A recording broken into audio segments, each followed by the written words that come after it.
Hello, everyone, and thank you for joining today's educational webinar with Cancer Support Community Los Angeles. I'm Kathy Riley, the Associate Director of Programs at CSC LA. I'm honored to welcome you to this week's webinar titled Fasting and Cancer. Before we begin, if this is your first time joining us, Cancer Support Community Los Angeles is a premier nonprofit organization providing vital social and emotional support to families facing cancer, including patients, caregivers, and their loved ones, all at no cost. Our programs include support groups, healthy lifestyle classes, social activities, and educational programs such as this one. If you would like to learn more about our services or watch past webinars, please visit our website at cancersupportla.org. Before I introduce today's speaker, please note that your video and microphone are automatically disabled for this webinar. We have opened the chat feature for this webinar since it will be interactive, and our presenters will be asking for your feedback throughout. We will not be using the Q&A feature, so that is disabled. I'll go ahead and introduce our speakers now. Katie Reines is a registered dietitian nutritionist with the Create Cures Foundation Clinic. She obtained her Bachelor of Science degree in dietetics, nutrition, fitness, and health from Purdue University, and a Master of Science degree in human nutrition from Texas A&M University. She has been plant-based for over 11 years and wrote her master's thesis on plant-based nutrition and cancer. Katie is also a certified plant-based chef and provides educational cooking classes and food demonstrations for many audiences. Katie also enjoys teaching yoga and dance classes and incorporates mindset and holistic health into each consultation. Jessica Harrison is a registered dietitian nutritionist and the clinical coordinator of the Create Cures Foundation, a nutrition and longevity clinic based in Santa Monica, California. The Create Cures Foundation Clinic provides dietary and lifestyle guidance to support cancer patients throughout their treatment journey. Jessica received her master's degree in nutrition, Healthspan and Longevity from the University of Southern California and is continuing her education through the Institute of Functional Medicine to deepen her understanding of how addressing the root cause of illness can therapeutically treat pathological disease states and promote optimal health. She is also a certified Pilates instructor and considers movement an integral part of taking a whole person approach. It gives me great pleasure to welcome today's presenters, Katie and Jessica. Welcome.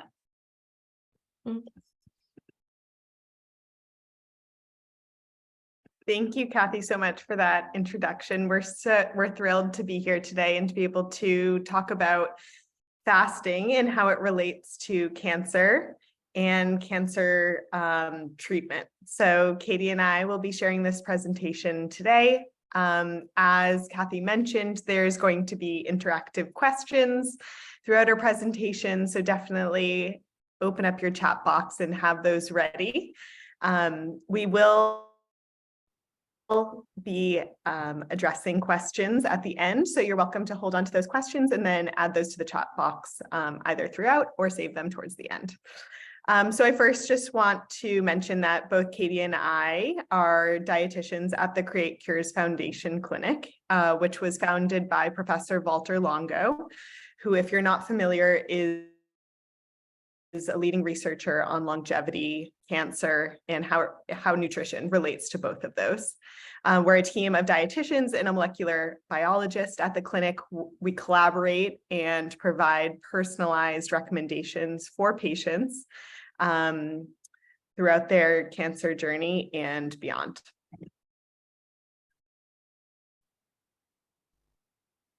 So before we begin, Katie and I are interested in knowing, why do you want to learn more about fasting?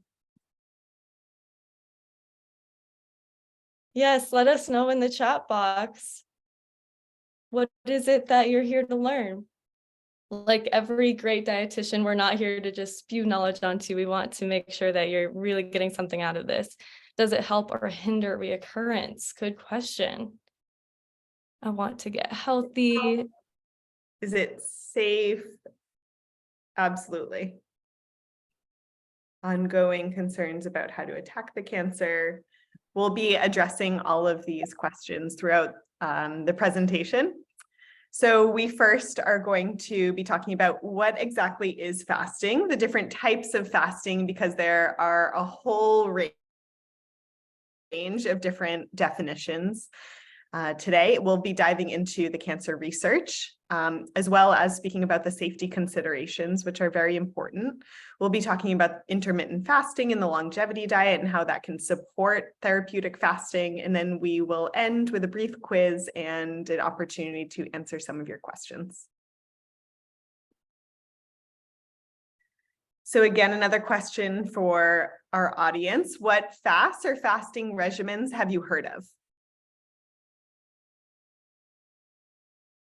We're curious to know, just so that we have context for the background that our community has. Intermittent fasting.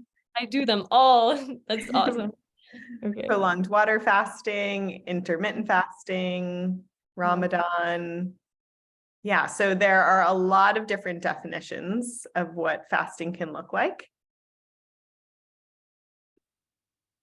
Yes, wow. I'm so excited for all of these questions coming through and all of these different types of fasts that you're mentioning. There are definitely so many types of fasts out there. I've heard of all of the craziest things too, mono mealing one food for weeks or something. There's just so much confusion. What is optimal for us? Well, we're going to get to the bottom of this, and I'm very excited all these questions. We're probably going to answer most of them, if not all of them. Let's get to the bottom of it. Dr. Walter Longo, the founder of the Create Cures Foundation, where Jessica and I are dietitians, he coined this: not all diets are the same, just like not all fasts are the same. No two ways of eating are the same. There's a lot of similarities and there's a lot of differences. Just because you're calling it a fast, you can't say, oh, I fast too. Well, I eat too. What are you eating? How are we doing this? So we want to make sure that we're getting to the nitty-gritty details of making sure that we're doing things properly and not just winging it with a fast. What is fasting? It's voluntary abstinence from all or some kinds of food or drink. The switch from burning glucose or sugars for energy to burning fatty acids and ketone bodies. There's lots of benefits to fasting, including cellular repair, fighting inflammation, protecting against oxidative stress. However, we don't want to overdo it, right? And there's lots of different ways that fasting works. So in regulation of these key metabolic pathways through fasting, just briefly to mention, if you've heard of insulin-like growth factor, our liver secretes this insulin-like growth factor hormone in response to whether we're eating a lot of sugar or really highly biological value proteins like egg protein or meat proteins. Our liver is going to dump out insulin-like growth factor to signal growth. And that's fantastic if you're a child and you're growing, if you're pregnant, if you're muscle conditioning. However, when we have lots of insulin-like growth factor being secreted, and maybe we have a lot of damage and mutated cells in our body, we're not eating enough fruits and vegetables, we're not being protected by antioxidants and fibers, this insulin-like growth factor can exacerbate cancer growth. It can exacerbate aging. So down-regulating the secretion of insulin-like growth factor 1 is one way that fasting is really, really amazing. Also, TOR, the target of rapamycin, that is the master regulator of metabolism, and fasting down-regulates it, which increases autophagy, or programmed cell death, and it increases stress resistance when the target of rapamycin is decreased. Also, PKA, protein kinase A.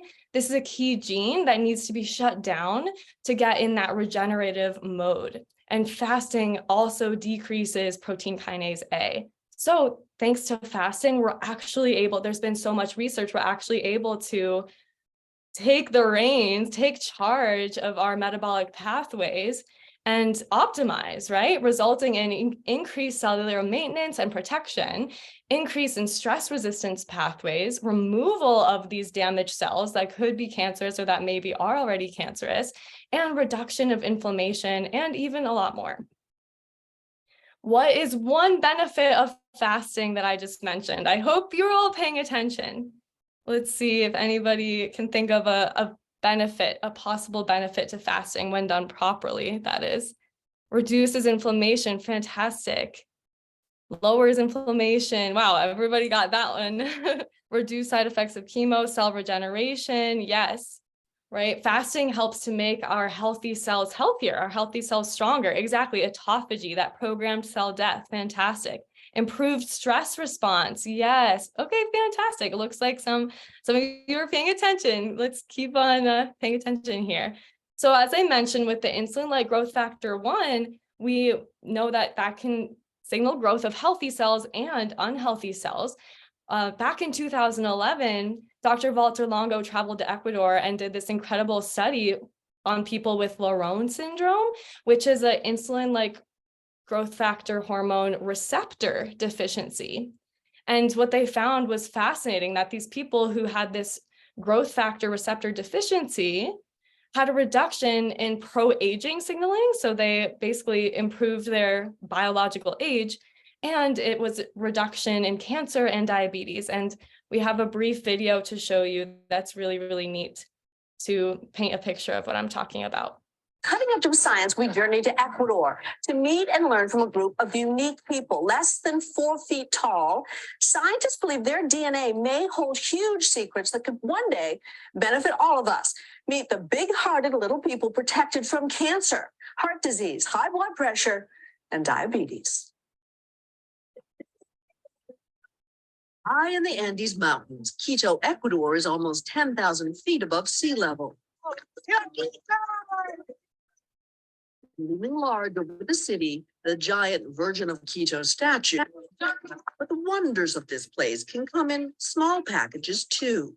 Meet the tiny Ecuadorians with a special gift, a rare condition that protects them from cancer, high blood pressure, and diabetes, maybe even Alzheimer's. Only one person with Laron syndrome has died from cancer. Yes. That's extraordinary. It is. It is. But there's a cruel trade-off. They can grow no taller than a small child because they have a unique form of dwarfism called Laron syndrome, a gene mutation that blocks them from absorbing growth hormone. It's very, very short, 41.6 inches. Like Yannick, who just turned 18, but is the size of a 5-year-old. It's amazing. He's 18. And 50-year-old Marcy, about the same height, but much heavier. And it's becoming worse. She has gained more weight. I always keep recommending her to do some things, but she never listens. But she doesn't have diabetes. She doesn't have diabetes. That's fascinating. No diabetes, no high blood pressure. 100 to 60. Excellent blood pressure. But he still worries that her weight might one day catch up with her. Does she take seriously your warning that she's pushing her luck? You don't think there's a consequence, why bother, right? Exactly. Marcy and Yannick are two of only about 300 people with Laron syndrome in the entire world. 100 live in the villages of southern Ecuador. They're being studied by Dr. Jaime Guevara and Dr. Walter Longo, a leading researcher on aging at the University of Southern California. And Mercy's kitchen, confirmation of just how fattening her diet is. Plenty of rice, you will find plenty of carbohydrates. But it doesn't seem to matter because so far, Mercy is just as healthy as someone going to the gym every day. And so we see him define almost the type of diet that they have and say, it's okay, I can have a big plate of fries and there's nothing that this can do to me. They constantly warn Mercy that being protected doesn't guarantee there will never be any consequences. 2 mice here. But still, when Longo and his team gave lab rats Larones, the results in the smaller mouse who has the disorder were astonishing. The mice live 50% longer and develop much less diseases. And this is remarkable and really the direction we want to go in. Can we extend the lifespan maybe a little bit, but decrease diabetes, cancer, cardiovascular disease, Alzheimer's? He says it could one day mean a magic pill that wouldn't make us shorter, but would protect us from disease. How far away? Maybe 20 years. But it's still impressive. Also impressive how Dr. Guevara's work has brought his patients out of the shadows. She didn't want anybody to see her. She was secluded at her home. So has he changed your life? ¿Es que le he cambiado algo a usted? You have given them something, a sense of community, a sense of importance. I have made them aware of how beautiful they are because they are really spectacular in every sense. Like Yannick, who is about to enter college on a full scholarship. He dedicates much of his spare time to helping the researchers better understand his disorder. He's donating me his blood. He's just taking all types of exams, some of them painful. He does it, he says, for his 5-year-old brother, Bruno, also diagnosed with the condition. Bruno? A gift that could someday help all of us, too. So interesting how this growth hormone receptor deficiency, of course, these people are very short because they're not able to grow, right? And they also are protected against aging and disease. So there's a lot of different types of fasting, as mentioned earlier. So I'm going to break it down a little bit. Let's talk about intermittent fasting versus prolonged fasting. Intermittent fasting, it's less than 24 hours usually, around less than 24 hours. If anybody's heard of alternate day fasting, that could be every other day, maybe 3 days a week, people are fasting. Time restricted feeding, one of the most popular types of intermittent fasting. This includes an overnight fast, which we do recommend at the Create Cures Foundation for most people across the board, fasting 12 hours between the last bite of food at dinner and the first bite of food in the morning. It is pretty much safe and effective for everybody to make sure they're fasting overnight for 12 hours. And for cancer patients, we're going to go more into detail. A 14-hour overnight fast and then 10-hour eating window is recommended versus a prolonged fast, more than 2 days. This looks like a water fast or a fasting mimicking approach. Water only fast, this is abstinence from all food and drink except for water, and it's usually over 3 days. And there have been shown to be some benefit. So some fast is better than just eating all the things all of the time. However, there's a lot of risks associated with water only fasting. When it comes to the benefits that have been shown from water only fasting and chemotherapy, 72 hours of water fasting before chemo did show to have less nausea, less side effects, less vomiting, less major decreases in blood cells. And the 48 to 72 hours of fasting beforehand, it did show reduction in DNA damage to normal immune cells. And this benefit was really only shown at the 48 to 72 hour mark. However, like I mentioned before, there are a lot of potential downsides to water fasting. Like we don't want to lose the wrong kind of weight, right? A lot of people lose lean muscle. A lot of people might stand up and have really low blood pressure and pass out. There's a lot of scary side effects to water fasting, and excessive fasting can really increase our stress hormones, increase our cortisol. As I mentioned a second ago, lean muscle loss, which we really don't want, especially for people who are sick, people who are older. We want to make sure your lean muscle is staying on you. Inability to build muscle, fertility and hormone issues, nutrient deficiencies, electrolyte imbalances, weak hair, nails, sleep disturbances. Yeah, people often report really not being able to sleep, of course, probably because of the stress responses, and depression and anxiety. So we do want to make sure we're doing this correctly. Just because there's all these benefits doesn't mean that more is better. This chart displays the True North Health Center. They documented the adverse events of their medically supervised water fasts. And although these are medically supervised, there's still a long list of adverse events, from fatigue, insomnia, nausea, headaches, hypertension. It's very interesting to note that even if it is medically supervised, it's not necessarily safe. And it is actually possible. Can we have the benefit without all of these risks?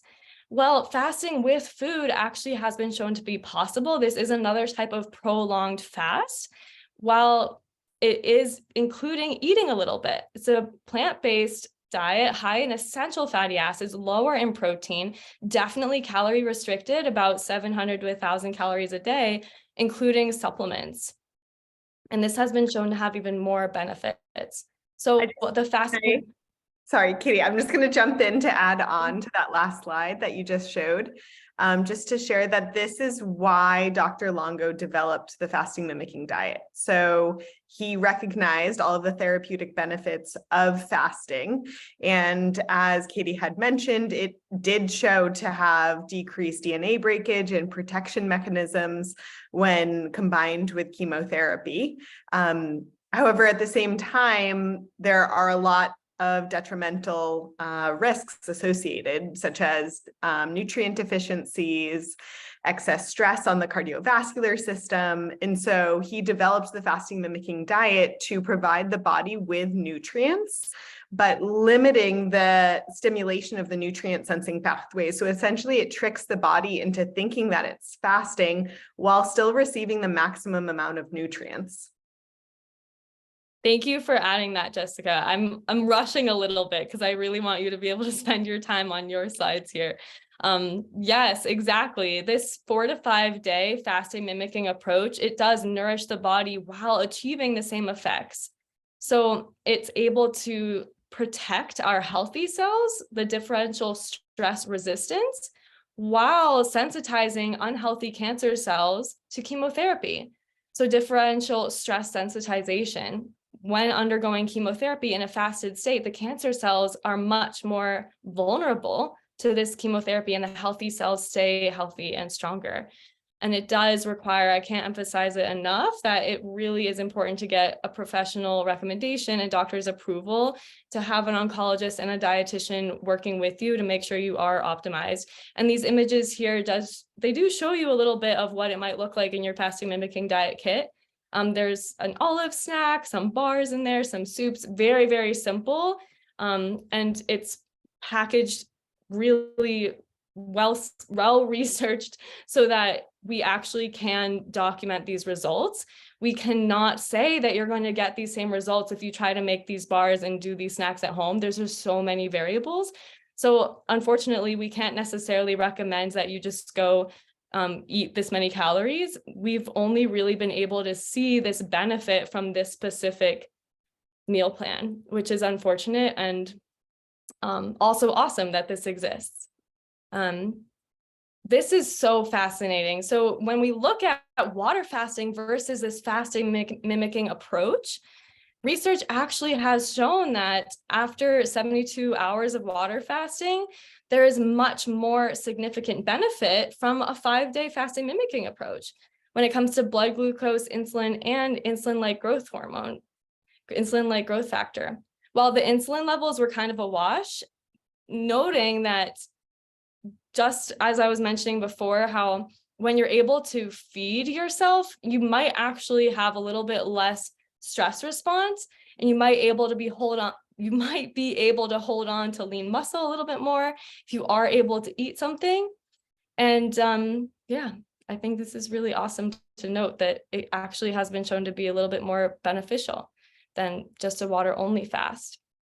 There has been research done on mice comparing the two, especially this study that I'm pointing out here is on inflammatory bowel disease. They induced mice with inflammatory bowel disease and compared water only fasting versus a fasting mimicking approach. And because the fasting mimicking approach allowed there to be fiber in the gut, which stimulated protective gut microbiota, this fiber actually allowed for reversal in the intestinal pathology. So that basically means that it really helped to reverse the condition. Whereas the water only fasting, sure, it reduced some inflammatory markers when they tested their blood, but the symptoms of the disease didn't necessarily go away, right? And this quote here, diets low or lacking in carbohydrates and dietary fibers have been shown to significantly decrease colonic cancer protective fecal metabolites, with mitigation seen after switching to a plant-based and semi-vegetarian diet. So this means that it's going to be really important if we're really looking to protect ourselves from cancer, to protect ourselves from disease. It's important that we continue to feed our gut microbiota so that our immune system function and our inflammation can be optimized. And here's just a brief image going over what I just talked about. Water fasting, yes, it decreased inflammation. However, the fasting mimicking approach, it really increased that protective microbiota, and it really decreased inflammation and allowed for much more protection and prevention of disease. Thank you, Katie. So interesting. Okay, so now I want to dive a little bit deeper into what Katie mentioned in terms of the differential stress resistance, as well as the differential stress sensitization effects of the fasting mimicking diet on the normal cells versus the cancer cells, because there's a very different experience for the normal cells and the cancer cells. So with the fasting mimicking diet, or fasting in general, the normal cells, since they're healthy, they're able to adapt and respond to this change in circulating fuel sources. So glucose is the major fuel source of the body. When that significantly decreases, the body can adapt, and then it switches into a ketogenic state. There's a change in the systemic metabolism, and the body starts using ketone bodies for fuel. And then through this switch, the body is actually able to go into more of a conservation mode instead of a growth mode. The body recognizes that there isn't an abundance of energy readily available. And so it very intelligently is able to then conserve the energy that it has and dedicate the energy available towards repairing. Which is really interesting, because then this allows the healthy cells to actually become stronger through a mechanism called autophagy, which is essentially like a cellular recycling process where the cell is able to identify any sort of misfolded proteins or damaged components of the cell and then uses them for fuel. And so the cells become even stronger and develops essentially a shield against toxicities, which in the picture of cancer treatment would be chemotherapy or radiation, even potentially immunotherapy or hormone therapy. But at the same time, the cancer cells become extra stressed because the cancer cells are mutated as they are.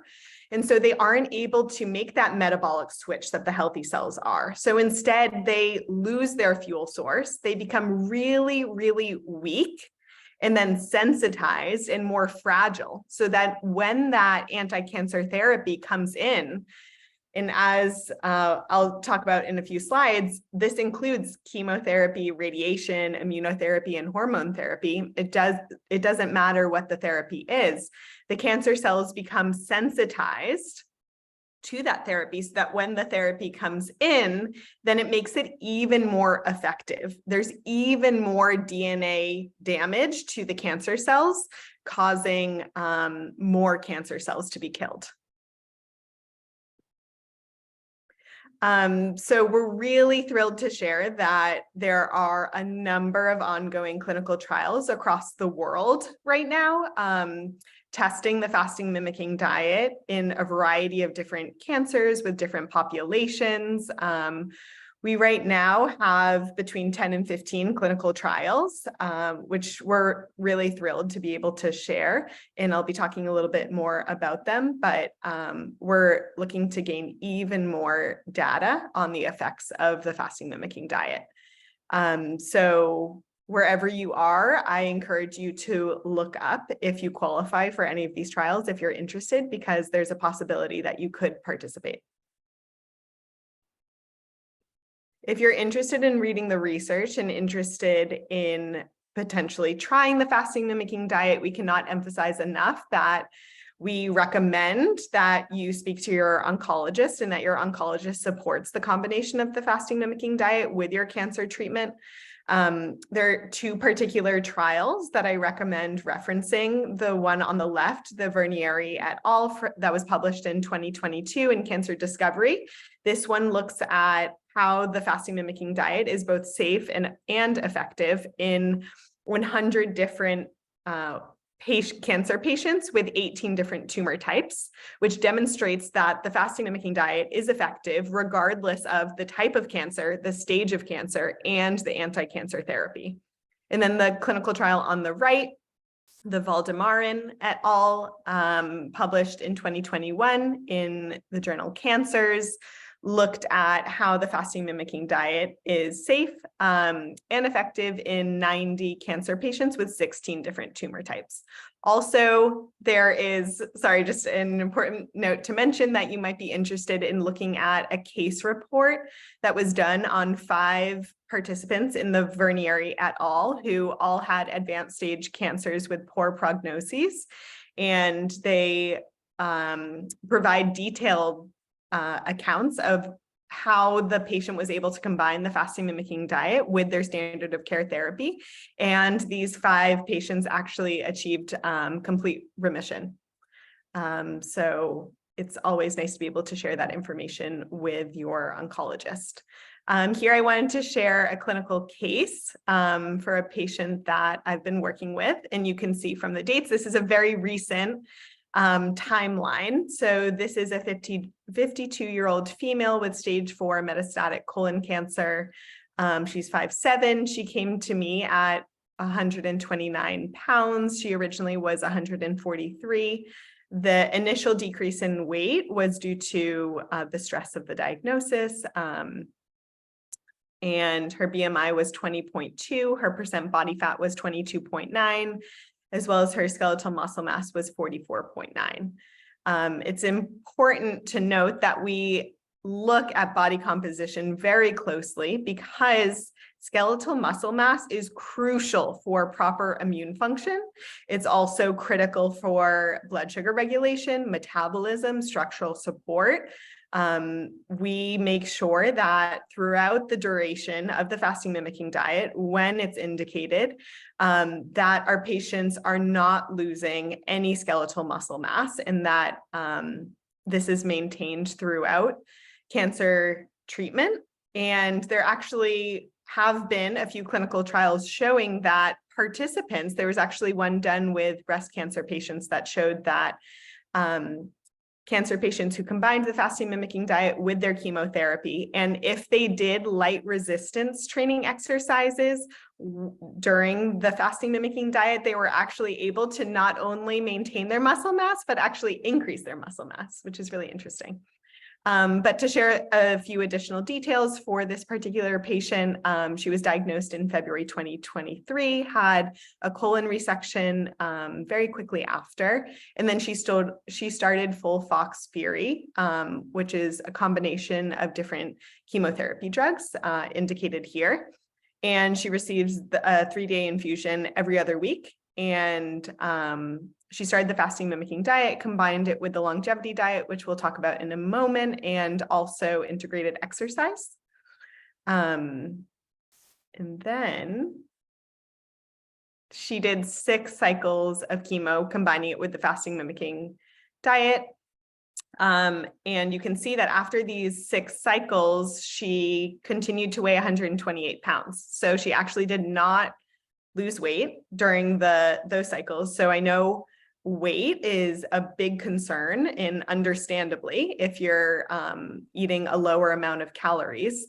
But what's been shown is that lower people who go into the fasting mimicking diet with a lower weight actually are able to maintain their weight much better than people who go into the fasting mimicking diet and are categorized within the overweight or obese category, which is really interesting. The same actually has been shown for people with lower glucose levels. I know hypoglycemia is a big concern, understandably, but the same kind of adaptive response happens with these patients that have lower glucose levels, where the body is able to conserve the weight, conserve the glucose levels, and not have really drastic changes. Something that she shared with me was that her side effects were significantly less than what she had anticipated, and very well controlled. She had no diarrhea, mild constipation. Her hair was falling out a lot less than anticipated, and she only had very mild nausea, but not enough to take medication, which she was very excited by, because the full Fox Fury, unfortunately, is associated with a lot of GI side effects. And then per her recent PET scan, the beginning of May, it showed that she had significant improvement of the metastases, with a completely resolved metastasis, and then marked improvement in other metastases and lymph nodes. And so I would love to hear from all of you. Based on what we've shared, is it possible to achieve the benefits of fasting with food? Yes, yes, yes, exactly. Yeah, through the fasting mimicking diet. Thank you. And so you might be wondering, is fasting appropriate for me? So it depends. We absolutely do not recommend taking a one-size-fits-all approach. Number one, you must consult with your oncologist. I cannot emphasize this enough. It's absolutely essential. If your oncologist is unaware of the research related to the fasting mimicking diet or fasting in general, I found that oncologists definitely respond well to reading research. So I recommend sending them the trials that I mentioned. And also recommendations regarding the fasting mimicking diet. Number one, if it's indicated. Number two, the frequency, the duration. It's completely related to the diagnosis and the prognosis: age, weight, height, gender, weight history, health history, allergies, intolerances, sensitivities. These are all really important factors to consider before you even start. So now, taking a break from talking about the fasting mimicking diet and now talking about daily intermittent fasting, because I know that this is also a big topic, one that tends to be debated a lot, because some people are in the camp of let's fast every night for 20 hours. But that is definitely not what we recommend. Based on the research, 14 hours really shows to be the sweet spot in the picture of cancer. So you're really able to maximize the benefits of autophagy, of repair and regeneration overnight within those 14 hours, but then you don't go into exceeding 14 hours and potentially causing detrimental and adverse effects. So this 14-hour recommendation, just to be clear, is based on many clinical studies. But just to share one from the Women's Healthy Eating and Living Perspective study, it showed that fasting 13 hours or less per night was associated with significantly higher incidence of breast cancer reoccurrence. Whereas fasting 13 hours or more per night, there was actually a significantly lower association of A1C, which is a measure of your blood glucose over the course of 3 months. a longer and more restful night's sleep. When we go into 16 plus hours, then we begin to see some problems. There's an increased risk of gallstones. There were 2 studies that showed that 16 hours of fasting actually doubles your chance of getting gallstones, really stresses the gallbladder compared to 10 hours of nightly fasting. And also, if you're fasting for 16 hours, then you likely are skipping breakfast. And it's really important to eat breakfast based on major meta-analysis studies that looked at thousands of participants. Skipping breakfast has been associated with increased weight gain, cholesterol, hypertension, diabetes, heart disease, increased overall mortality risk, as well as decrease in longevity and lifespan. So we recommend a 14-hour overnight fast when going through cancer treatment, and then a 10-hour feeding window. In combination with this overnight fast, we recommend the longevity diet as a daily diet to support cancer treatment. And the reason why is because this diet was designed to minimize and really optimize cancer growth factors, including the ones that Katie mentioned earlier, IGF-1, insulin, glucose, as well as another potential growth factor, leptin, which is our hunger hormone. The longevity diet includes 3 really balanced meals a day. It's a low to moderate protein, but definitely adequate protein diet. Our protein recommendations vary depending on the individual based on your IGF-1 levels, based on your body composition, your age. There are a lot of factors to consider. It is plant-based with the addition of fish. So it's essentially a pescatarian diet, and focusing on the fish that are going to be lowest in mercury and highest in omega-3 fatty acids. So these include salmon, mackerel, anchovies, sardines, and herring. And it includes an abundance in a wide variety of vegetables, fruits, to ensure that you're consuming adequate phytonutrients, including antioxidants, to help to support the body throughout cancer treatment. And it minimizes high protein foods, as well as a lot of animal protein, as well as added sugar and processed foods. We cannot emphasize enough. I know that we already have mentioned this a few times, but I just want to ensure that we're being very clear that an individualized approach is really paramount. The fasting mimicking diet has been shown to be effective on a systemic level. However, the frequency and the duration of the fasting mimicking diet is absolutely dependent on the individual. We like to look at phase angle, blood biomarkers, weight history, as I mentioned, before even recommending and seeing if the fasting mimicking diet would be indicated as an adjuvant therapy to your cancer treatment. And then the longevity diet would also be adapted based on these factors that are included here.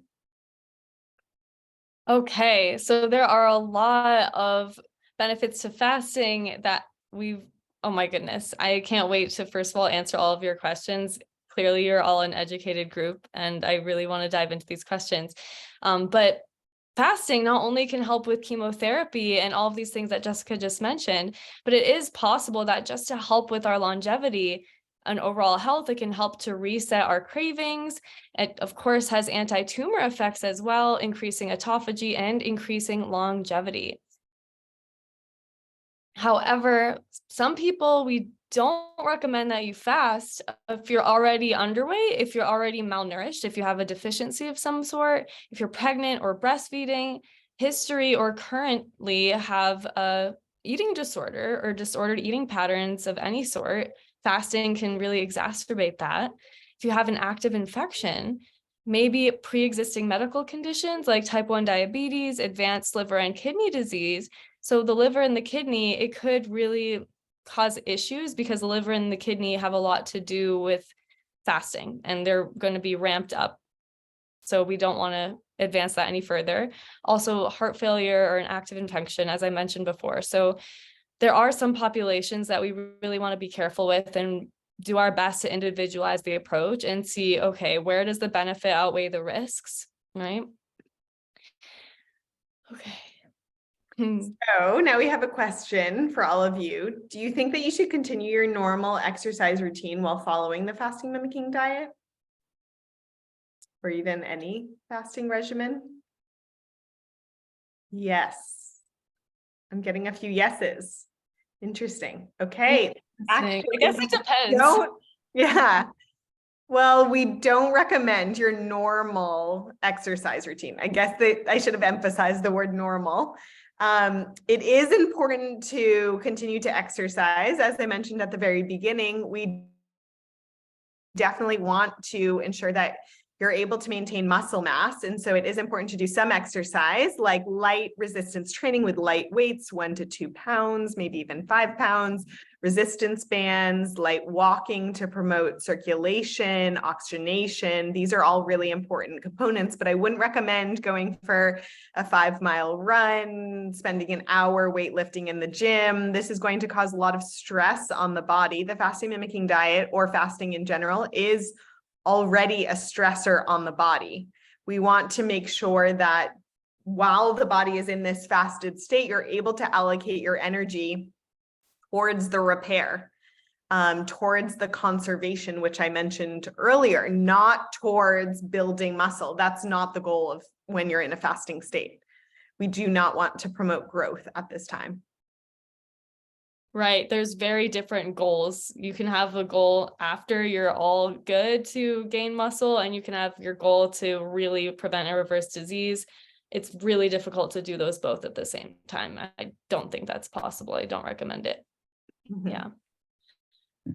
Okay. In what ways has the fasting mimicking diet been shown to be more beneficial and safer compared to water only fasting? So I've been looking at the chat box and I'm seeing a lot of questions about, do we recommend water fasting?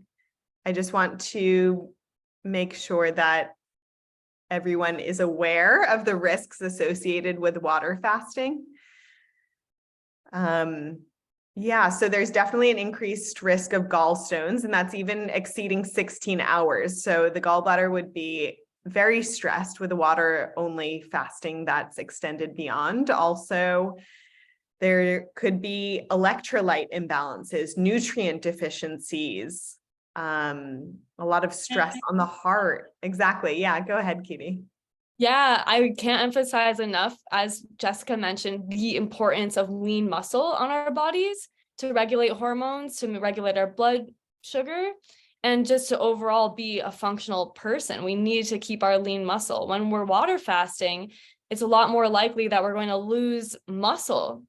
And especially in an aging population, we don't want to be losing muscle. It's going to be a lot more likely if you're water fasting to lose more muscle and potentially keep your fat. Like, we want to lose the right type of weight, right?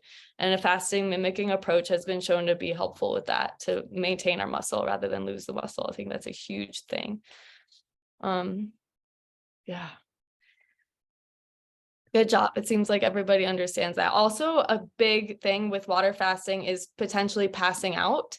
People who water fast on their own could easily faint and get really low blood pressure and, sit down and then stand up and then just faint.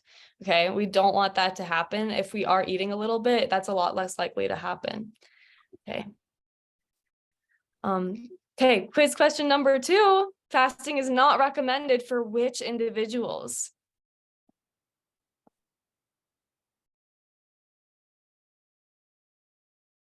Anybody know who really should not? Yes, underweight, pregnant women, disordered eating. Good. Okay. So we know that, yes, optimizing a fasting regimen can be really helpful. However, some people really should not. Okay. Athletes, Olympic athletes probably should not either. Okay. What are 3 benefits of fasting?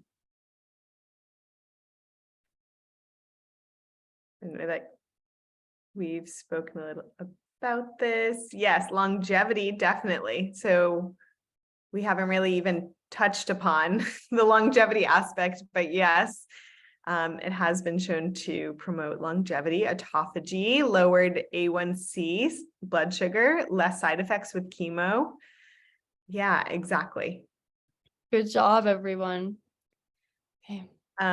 So I just wanted to finish here by sharing that at the Create Cures Foundation Clinic, we offered programs so that we can develop hyper personalized strategies for each patient. I've seen a lot of very specific questions come through the chat box. Understandably, everyone's going through a different treatment pattern. Everyone has a different cancer type or is maybe in remission, is on their own timeline. And so what we work to do is we adapt our recommendations for each person based on a whole range of different biomarkers, considering different blood tests, as well as body composition, and then integrating technology if appropriate, such as heart rate variability, maybe even glucose tracking. And we collaborate with our molecular biologist, as well as offer the opportunity to include Dr. Longo potentially directly in your care. And I just want to address a question that I've been seeing coming through the chat about concerns regarding just the financial investment for the fasting mimicking diet or for even nutrition counseling through the clinic. And I just want to share that we are a nonprofit organization and we work to make sure that our services are available to as many people as possible. And so we offer sliding scale fees based on income. So in a few slides, we're going to share the clinic's email address, and we thank you, Katie. We recommend that you reach out to this email address and just request more information, as well as you can apply and see if you qualify for a sliding scale fee. For our program patients, we're also really happy to be able to offer a very significant and generous discount for the fasting mimicking diet, just to be able to include that in the treatment plan if it is appropriate. Also, we can provide super bills for insurance reimbursement, because I know that that also is a very important factor to consider.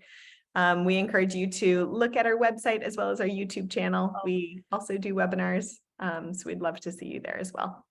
And we just want to really just thank you again, Kathy, and your whole team for having us speak today. It has been such an honor and a privilege to be able to share the research and really empower the community with the information on how fasting might be an adjuvant therapy to support cancer treatment and even prevent reoccurrence.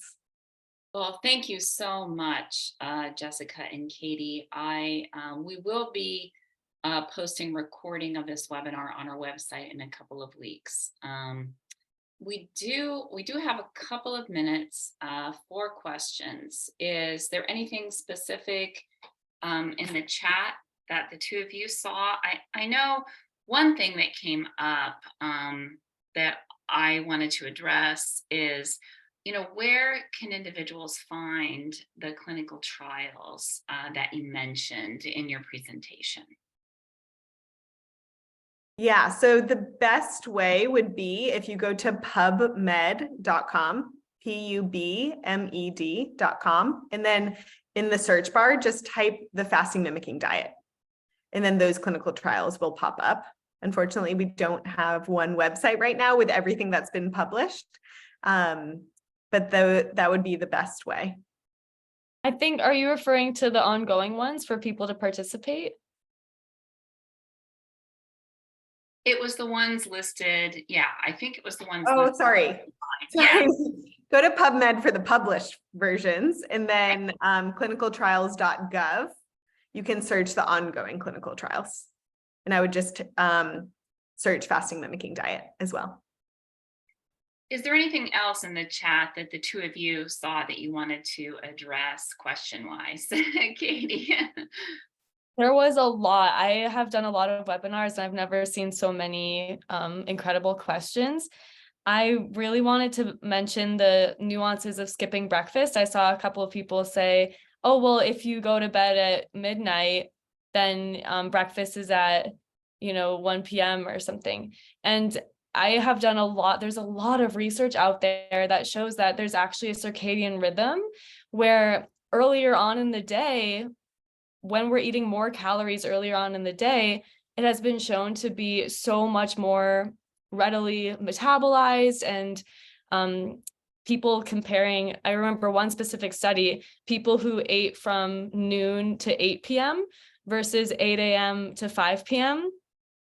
The 8 a.m. to 5 p.m., even if they're eating the same things, people who ate earlier had significantly lower average blood sugars, cholesterol, weight, even if they're eating the same foods, the same foods. So it's just going to be really important in general to get up when the sun goes up, to go to bed when the sun goes down, because our body does actually run on a circadian rhythm, and our pancreas, for example, stops working when the sun goes down. You're not going to be able to metabolize those sugars properly. So that's one big thing I wanted to say. We don't want to be skipping breakfast and eating all hours of the night. Yeah, thank you for that, Katie. I also just would encourage everyone to look into Dr. Sachin Panda's work on the circadian rhythm in intermittent fasting. He's done a lot of research on this topic. And what's really fascinating is actually the microbiome has its own the circadian rhythm aligns with the rest of the body's circadian rhythm. So we've been able to see through research that the body does not metabolize as efficiently in the evening. Let's see. I think that there were a few other questions. Let's see. There was one question about what should I not eat in terms of daily diet during cancer treatment. And I know that this is a very broad question, but our recommendation would be foods that would push and increase the proliferation of cancer growth factors, which, just to reiterate, are IGF-1, glucose, and insulin, broadly speaking. And so the foods that affect IGF-1 the most significantly are animal proteins, those really bioavailable proteins, especially those that are concentrated in a very specific amino acid called methionine. So we would recommend eating more plant-based, which is also going to help to nourish the microbiome, provide complex carbohydrates. And also, I'm sure at least one of you might have a question about the ketogenic diet in cancer, which is a whole other topic, but I do want to share that there is emerging research showing that ketones can be actually cancer growth factors for specific cancers. So the ketogenic diet definitely is not appropriate for all people, all cancer types. It's very specific to the type of cancer and even cancer mutations. So that's something that we're always very mindful of. Yes, this is so true. It's very seldom that I might, based on the individual, because this all has to be individualized. I see so many questions in the chat box. Please send us an email. It's going to be hard to answer your questions based on your individualized. We need to learn more about you to really help.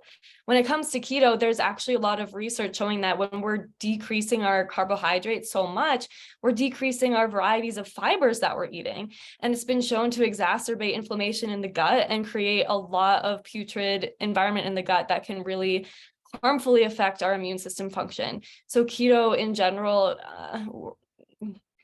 there's going to be some downsides to it. And we want to make sure that it is optimized if it is necessary for people. So please send us an email. And I do really want to mention a question that was emailed to us from you all about emotional eating. How do I handle my emotional eating tendencies in regards to fasting? And something that is so important for everyone is make sure that you're feeding your body with what I call primary food, which it's not food at all. How are you feeding your emotional and your energetic body with something besides food? I think people in working in this industry, I've come to find that people diagnosed with cancer are very often putting themselves on the bottom of the priority list, and they just have so many other things that they're taking care of. So I invite everyone to witness themselves. Okay, what can I do to feed my soul, to feed my energy, to feed my emotions without food? What's something that I can do to have some fun, to relax, to truly take care of myself? And this, I talk a lot about different types of visualizations. What does your life really look like when you're healthy, when you're feeling good? And journaling about what feelings are coming up that are making me want to eat right now. What am I trying to numb myself from? I invite everybody to practice a willingness to feel.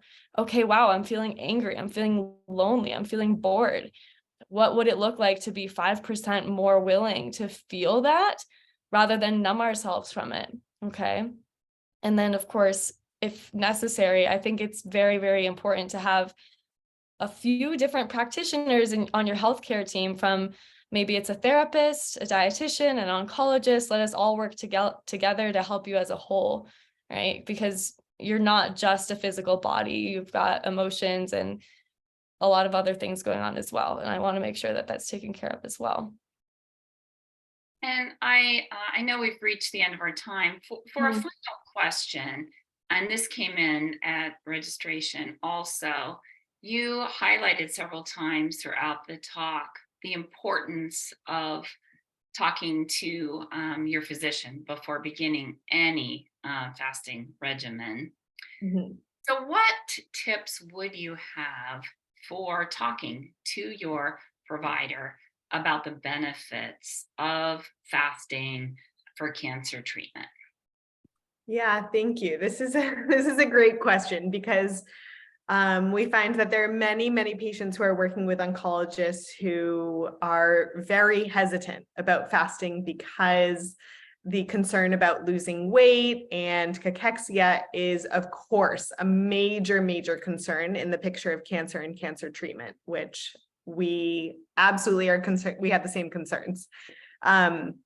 So what I recommend is sending the research to your oncologist, to your medical care team, and asking them to read through the trials and see what they think with that information and how that might inform your individual cancer treatment plan. I think that that's the best approach, because I've just found that without that support, sometimes it can be just an ongoing debate. But having the facts from the clinical trials, especially now that we have had a little bit more robust trials we're continuing to see increasingly more published every few months, which is really exciting.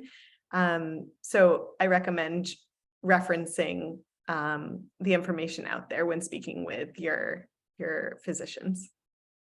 Yeah, these two, definitely go ahead and send them. It's not uncommon for us to be in contact with our patients' oncologists and for us to really be a part of the team. It's nice to have us all be in agreement and to all be on board with the protocols moving forward to make sure that our patients are being well taken care of all around. Yeah. And could you mention one more time, and we can also put these in the chat, the for clinical trials that are already published is pubmed.com. Yes. And for clinical trials that are ongoing, clinicaltrials.gov. Yes. Someone else was asking about that. Yeah, exactly. Thank you. And we actually do have ongoing clinical trials for prostate cancer and breast cancer in LA. So if that's something that you're interested in seeing if you qualify for, then please look into them. You're also welcome to reach out to us, and we can put you in contact with the trial director. Wonderful. Well, we've reached the end of our time together. Katie and Jessica, thank you so much for your generosity of time and the detailed information that you provided in today's webinar, and for sharing your expertise with us. And I want to thank our attendees as well for your engagement with us, for all of the incredible comments and questions you provided in our chat. Thank you for being so thoughtful and engaging. If you would like to learn more about Cancer Support Community Los Angeles, or watch past webinars, please visit our website at www.cancersupportla.org. And and contact info one more time, Jessica and Katie. Yeah, so the best email would be to reach out to the clinic, which is clinic@createcures.org, and we can provide more information. And even if you have questions about any of the published clinical trials or the ongoing clinical trials, please reach out to this email address and we'll be happy to send you more information. But thank you everyone for joining us. It's been such an honor to be able to engage with you. I really enjoyed being able to see all the comments and the questions come through. Thank you.